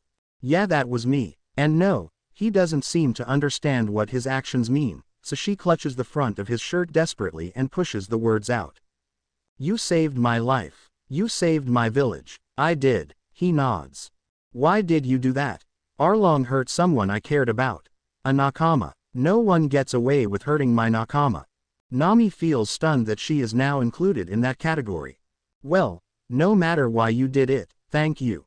And the words leave her in an exhale, because she's been waiting years to say them. I've been looking for you all over the seas. I can't believe I found you. And she looks at him now with reverence, because she found him. And he saved her again. Why were you looking for me? He tilts his head. To thank you. Oh, there's a short pause. Okay then, you're welcome. I'm so glad I found you, she utters honestly. Me too, he chirps, grinning right back. What's going on? Zoro finally asks, utterly lost. And here's where I keep all the treasure I've found. Stolen, liberated, collected, whatever the case may be. Nami has a veritable hoard here. She's showing him the inside of her sloop while Zoro catches up on sleep on their dinghy. She has nothing against spending one-on-one time with the savior of her town. We can use this room as the treasury for the crew if you want, she offers. Nami doesn't need the money now. Her reason for collecting it is standing on her ship as she speaks, and it's still hard to tear her eyes away from him. I thought you wanted to keep the money separate.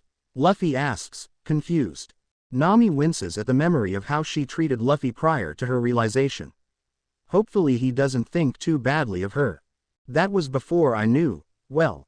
He blinks as she trails off and Nami feels incredibly stupid all of a sudden. She can barely form a sentence with him here. Why are you acting so weird? Luffy finally asks, point blank. Nami sighs before sitting on one of the barrels. I don't know if you realize how much what you did means to me. You saved me. Before you arrived, Arlong, well, he sort of forced me into service with his crew. He killed my adoptive mother, and basically made life a living hell. She shivers from the memory. Nami, but then you came, her hand steady, and I was suddenly free. It means a lot to me. Thank you. I already said it was fine, Luffy says, frowning lightly. You don't have to give me your money and stuff. Consider it a thank you gift. But don't you need it to find that guy? Nami blinks before a small laugh escapes her throat. He really has no idea how much he means to her, does he? I already found him. You did. When? Who was he? I found him today when he fell from the sky, and saved me from some thugs. She smiles coyly. There's a long moment of pause before Luffy starts violently and exclaims. Was I the one you were looking for? Yeah, you were. And if Nami's eyes are a little watery with joy, she won't hold it against herself. He seems unsettled by her behavior, so she wipes the wetness away and smiles brightly. I was the reason you were gathering money and stuff. Yeah, now I don't really need it, you know. So it can be the crew's funds, if you want. Luffy shakes his head violently. The money's yours. I would never separate you from your money. She blinks at his strange response. Okay, do you have a dream? Luffy asks suddenly. Well, it was to find you, but now. She hasn't really thought about what to do now. She wants to keep traveling with him and help him out however she can. But beyond that, you don't have a dream? He asks, and there's more weight in his voice than she feels should be. Nami suddenly, inexplicably feels like she's let him down somehow. Well, I guess I want to help you navigate the Grand Line. You need someone to do that, right? Luffy shakes his head before grabbing her shoulders and staring in her eyes determinedly. We're going to find you a new dream, all right, Nami. And his intensity is so pointed that she lets out a little laugh. Why is he so concerned about her life goals? How can he care so much about her when he just met her, and his impression can't have been a good one? It's nice though, so nice. Okay, whatever you want, Captain. She doesn't think any dream could beat out this one. Usopp, their most recent addition, proves to be a jack of many trades. Nami won't admit it aloud, but his variety is rather impressive. From art to loading cannons, he has all of it down. He's much better at drawing than Luffy is, which is good, because now they have a proper ship and a proper flag. Luffy's even more delighted than Usopp, who glows under Luffy's attention and compliments. We can be the Mugiwara pirates. Luffy exclaims with delight. That isn't very threatening, Usopp says uncertainly. Luffy blinks. Why would we want to be threatening? Because we're pirates, scourge of the sea, terror of the waters, beware. Zoro chips in from his place against the mast. Never mind. Zoro rolls his eyes, making Nami laugh. In some ways, Nami's expectations for the boy with the straw hat have been completely shot down. And in others, he's better than she could have ever imagined. He isn't the serious, stoically powerful figure she dreamt up in her childhood. No, Luffy is bright and charismatic. His smile illuminates the surroundings wherever they are, and since joining Luffy's crew she has found herself in some odd and gross situations. Nami never thought she'd be a member of anyone's crew, but Luffy isn't anyone, so she supposes it's alright. He is incredibly stupid at times though, which makes her want to hit him, not that she ever does. She couldn't bear to physically harm him the way she does other idiotic men.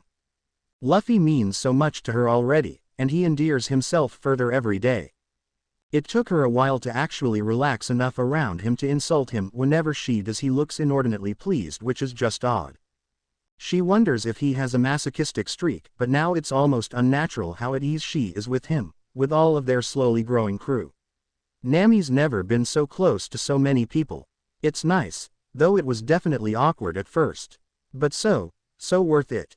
She's slid into a slot that was made for her, for no other reason than that Luffy has the power to bend the world around them. He makes belonging, and she's never belonged anywhere more. The Mugiwara pirates, she murmurs to herself before smiling. It's just as unassuming and peculiar as the person it's coined after. I like it. Luffy grins. See, Nami agrees. It's an awesome name. We'll be the best, most Awesamest pirates on the sea. Awesamest isn't a word, Zoro corrects lazily. Luffy continues, unfazed. We'll collect 4 more Nakama and together we'll have the most freedom in the world. And Nami's mind blanks, because for the first time she understands what Luffy's dream to be Pirate King means, freedom, and that sounds right. After her stint as Arlong's crewmate, she knows the value of the word, and yes, there's nothing else she wants more than to be the freest. As ever, it's Luffy who embodies the sentiment. Her dream now is to make him the freest man in the world. Nothing else seems adequate. Usopp squirms uncomfortably in his cot. Trying to sleep somewhere other than his comfortable, familiar bed at home is taking some getting used to. He's been on the ship for 3 days and he's barely slept at all. It seems like no matter how much he twists and turns he can't find the best position in this new cot. Zoro lets out a small growl from somewhere in the dark, and Usopp's body stills out of self-preservation. The swordsman has no issue groggily rising from his own cot to hiss threatening things into the sniper's ears for being so fidgety. Usopp shudders at the memory, and tries to keep his shifting to a minimum volume. Inwardly he grumbles. Luffy isn't a window rattler, but it would be a lie to call him a restful sleeper. From muttering to even laughing in his sleep at times, Luffy never seems to slow down. In fact, Luffy seems to be uttering something right now. Zoro never gets mad at Luffy for being a loud sleeper. Usopp exhales softly and does his best to find the elusive beast that is asleep on a swaying ship. If only Luffy would pipe down, because he's getting pretty loud. No, no, please don't. Usopp jerks up at Luffy's cry. Shit, Zoro's already out of his cot. In the moonlight, Usopp can see the swordsman kneeling next to Luffy's cot shaking the teen awake. Curious, Usopp stands and goes towards his new captain. So much blood, Zoro, Luffy says to his first mate, voice actually trembling. It makes Usopp pause, because Luffy's a strong guy. Not as strong as the great Usopp Sama, but he was pretty damn close. When the Black Cat pirates attacked the island, Luffy was a one-man wrecking ball. When Captain Kuro appeared, Usopp let Luffy try his hand at beating him, all while overseeing the fight. Kuro got his ass kicked. That's the only way Usopp can think to put it. And he wonders where the hell this teenager came from that grows such strong people, but the thought is a frightening one, so he tucks it away. The recollection of it now only serves to make Luffy's trembling silhouette more discordant. Luffy, it's fine, Zoro says, voice softer than Usopp has ever heard it. It even seems like the swordsman is rubbing circles on their captain's back if the shadows aren't playing tricks on him. I still see it, Luffy utters dazedly. You forget about how much blood people have in their bodies, sometimes, Zoro. It's a lot, it's so much. Luffy. Zoro exhales. Luffy continues on, ignoring his first mate. I feel like I'm gonna drown sometimes. A chill runs over Usopp's body. There's no blood here, Luffy. Zoro's voice is firm now.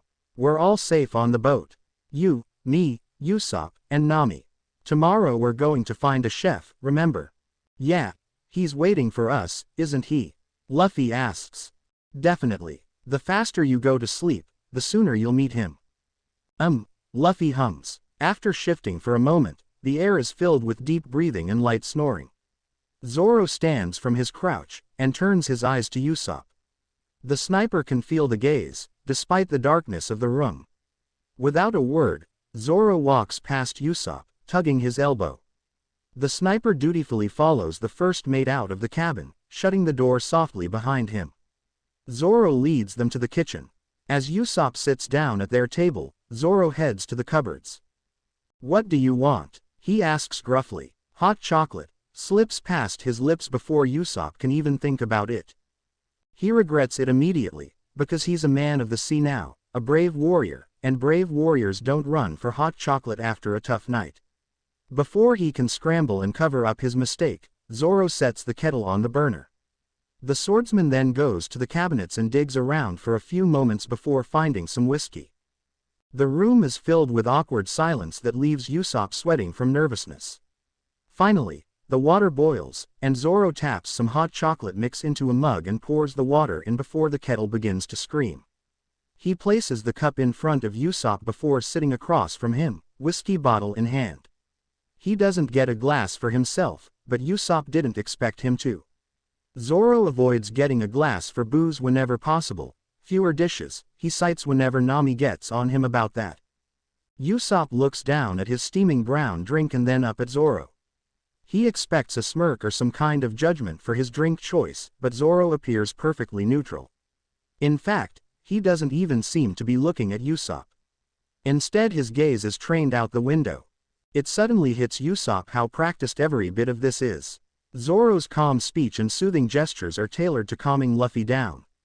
So, Usopp clears his throat. Does this happen often then?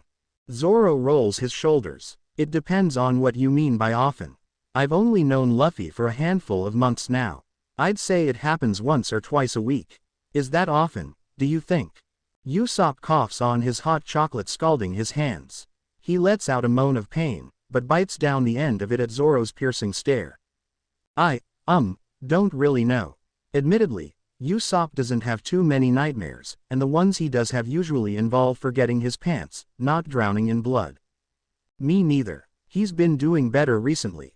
In fact, this was one of his milder episodes. Usopp's mouth falls open, trembling and rambling on about disturbing things is mild. Usopp doesn't want to know what serious is. The first night he had one, it scared the shit out of me. We'd only been traveling together for 4 days, and I suddenly had to deal with that. The first mate nods towards the door before running a hand through his green hair. I didn't know what to think. Zoro's being unexpectedly candid. Usopp wonders if it's a sign of how much Luffy's uncharacteristic behavior gets under his skin, or a sign of the alcohol percentage of the whiskey. If I'm ever on watch and that happens, just talk to Luffy. Tell him everything's fine, and start talking about tomorrow. That's the fastest way to get him to calm down. Zoro's eyes narrow. Whatever you do, don't freak out, and especially don't tell Nami. Usopp nods for lack of anything better to respond with. He feels like he's being briefed for a mission. Hopefully it's one he won't ever have to take on. Because Usopp doesn't think he's strong enough to face that strange version of his new captain. Usopp crosses his fingers and hopes their next crew member is a man, a strong one to lift the burden from Usopp's shoulders. A thought strikes him and he looks up at Zoro cautiously. Do you know why he has them so often? Usopp asks tentatively. Zoro sighs. No, he hasn't said a word on the subject. Wouldn't expect him to. He's too busy adventuring to talk about whatever the hell happened to him. Besides, it's his own business. The warning is clear, but Usopp never had any intention of asking to begin with. Luffy can keep his blood-soaked thoughts to himself. I do know that something happened to him. Something bad. Zoro takes a long drink. That's why I can't tell if they're often. Because it all depends on what kind of demons Luffy's hiding in the closet. In my opinion though, it's gotta be some really beeped up shit to make Luffy that messed up. Usopp doesn't disagree. As he's lying back down in his cot and the room is soaked in hush, Usopp will silently admit to himself that Luffy is the strongest person he's ever met. Anything that makes him tremble is out of Usopp's league. Sometimes, their captain will just hold a piece of paper in his hand and stare at it. The small piece of paper moves around on his hand, and Nami thought at first that the wind was pushing it. She realizes eventually that it has nothing to do with the wind at all, and everything to do with the mysterious paper. Nami asks Luffy on one calm day when he, Zoro, and Usopp are fishing. He looks up at her, hand reaching for the ribbon on his hat where the paper is stored. He pulls it out and all of them stare at it with fascination as it's gently tugged by an invisible force across Luffy's palm. Usopp, who has never seen it before, oohs and ahs. She asks him what it's for, and her captain smiles. It's so I can always find home. Nami blinks and Zoro raises an eyebrow. Their captain has not spoken about home the entire time they've been together, which is going on 4 months now. Then again, neither she nor Zoro speak of home at all either. Usopp is the only one who ever speaks about his past life, and he talks enough for all of them combined. Nami rarely pays it any mind. Who knows if any of it is true anyways. Still, her captain has never struck her as being homesick. His constant staring at the paper certainly implies that he's at least thinking about it a lot. Oh, Usopp exclaims, pointing at the paper which is suddenly moving in a different direction than before. Nami frowns. She hasn't changed course. She even checks her compass to be absolutely certain. Does your island move or something? She asks. No, that would be stupid, Luffy replies. Then why is the paper moving? Why would it be staying still? Luffy tilts his head, genuinely curious. She gives a frustrated sigh. Never mind. Okay. With one last soft smile towards the paper, it's tucked away into the ribbon of his hat once more. Nami will understand him one day. Maybe. Anyways. Steam rises from the skillet as lemon slices, bay leaves, wine, and water join the scallops in the pan. Sizzling sounds fill the air, set against a chorus of knives hitting wooden cutting boards. With one hand the sous chef sets out 4 clamshells face up, and with the other he sautés the skillet. Once done, he dishes out 2 scallops in each of the shells before topping it off with a thin sauce. Sanji exhales a breath as the dish comes together, all the elements working harmoniously to create the perfect bite.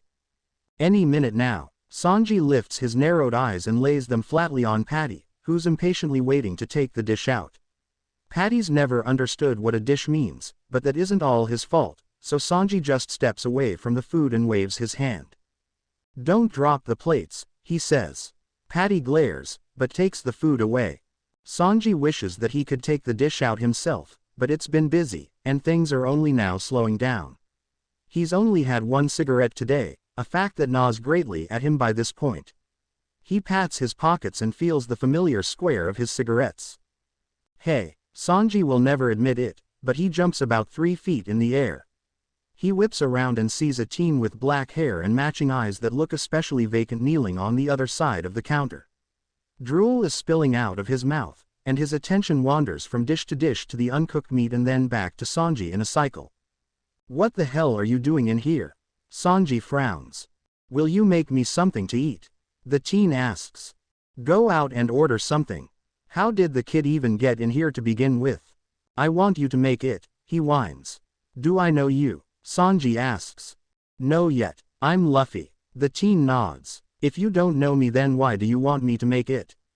You're the best, aren't you? Luffy asks, as though it's obvious.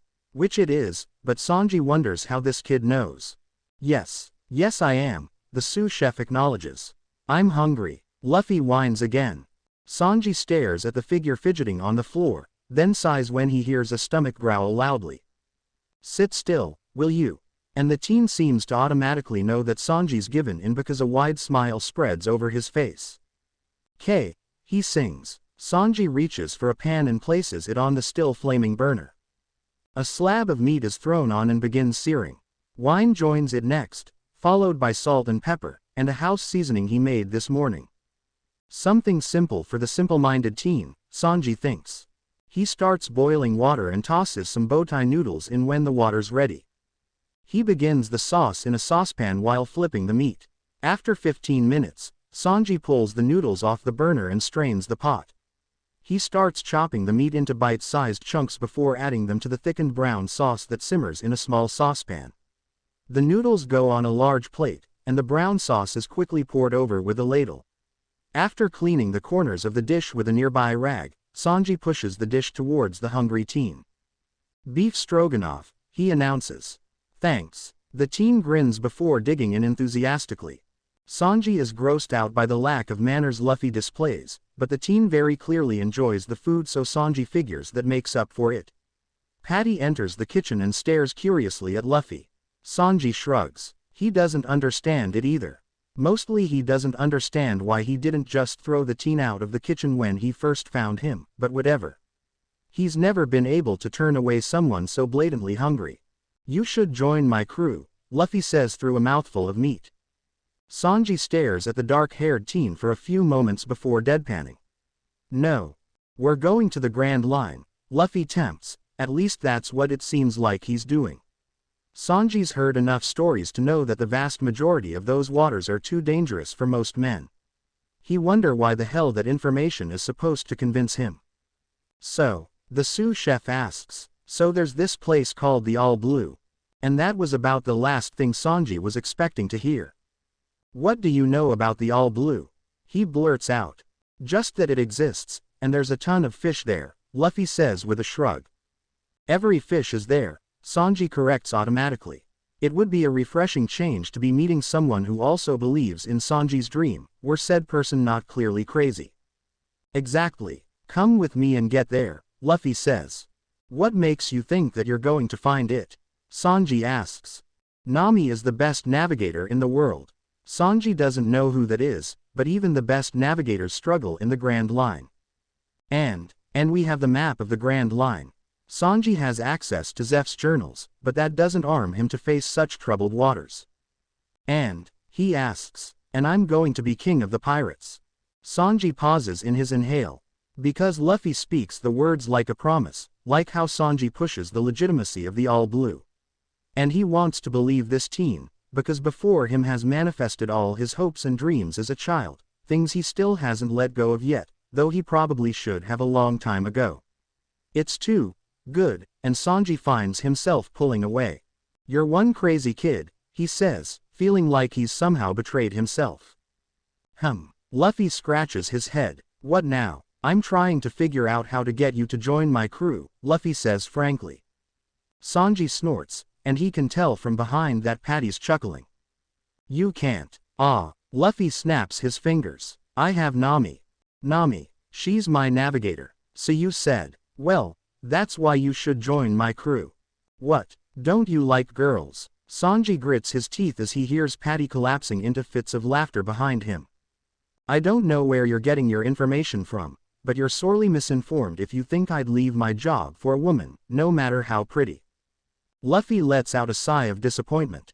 Now get out of this kitchen or I'll throw you out, Sanji says.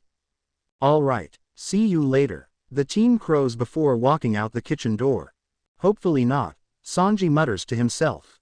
Sadly, he's wrong, because Luffy makes a menace of himself for a week straight, appearing practically out of nowhere and badgering Sanji so much the cook actually lashes out physically against the team. Every time, Luffy jumps or ducks out of the way of his powerful kicks, only irking Sanji further. His crew has also been camping out like he has, claiming a table near the kitchen, making sure that Sanji passes by them every time he goes in and out. Luffy's crew matches his knack for annoying Sanji. First there's a rude swordsman who pisses Sanji off straight from the get-go with his dismissive attitude. Then there's a squirrely guy with a long nose who lacks tact, rather like Luffy. The only bright spot to their continued presence on the Baratie is Nami, who is incredibly beautiful. He enjoys the opportunity to lavish his attentions continually on such a pretty woman. She receives it kindly, accepting his drinks and the sweets he makes with love. The only irritating part is how much attention she rains on her captain. Without him even asking, Nami will split every bit of sweet dessert Sanji brings her with Luffy with only a single pleading glance from the captain. She acts somewhat gruffly with him at times, but Sanji knows adoration when he sees it, and he does see it. Nami's beautiful brown eyes seek Luffy out seemingly unconsciously, and it isn't fair that he has such a wonderful woman falling over him. Especially since he clearly doesn't notice the attentions, or return them. Sanji doesn't know what he did to get Nami to look at him that way, but it can't have been something that great. Nami's misplaced love doesn't deter Sanji, instead he sees it as a challenge, to show her that she deserves more. It seems like he'll have time to prove this to her, because Luffy refuses to leave, and Zeph won't let Sanji kick out a paying customer. In fact, when Sanji tells his father figure about the strange captain and his lofty goals, Zeph chuckles and says, "You should accept that kid's offer. He's the first person I've met who's as crazy as you are." "Shut up, you shitty geezer," is Sanji's only reply to that. Because he doesn't fit in with that odd ragtag group of people. It's around the time he thinks that, when Jin appears on the Baratie's doorsteps. Everything goes to hell after that. Don Krieg, with his disgusting treatment of his crewmates and disrespect for food, pisses Sanji off beyond words. Sanji will die before conceding the Baratie to that bastard. To make things more bizarre and complicated, Hawkeye Mihawk appears. One of the warlords of the Grand Line shows up on a single rowboat in the East Blue. Luffy's green-haired crewmate proceeds to challenge the man who single-handedly sunk an armada. Sanji stands by and watches the whole battle, short as it is. When Nami shudders and allows a few tears to escape her eyes, Sanji's there to wrap his suit jacket around her shoulders and comfort her. To punctuate the insanity of it all, the green-haired swordsman, split open from shoulder to opposite hip, proceeds to pledge himself to his captain, vowing to never lose again. The intensity of it all makes Sanji avert his eyes. After which, there's a tense conversation that happens between Luffy and Hawkeye that seems to take place via stares rather than words.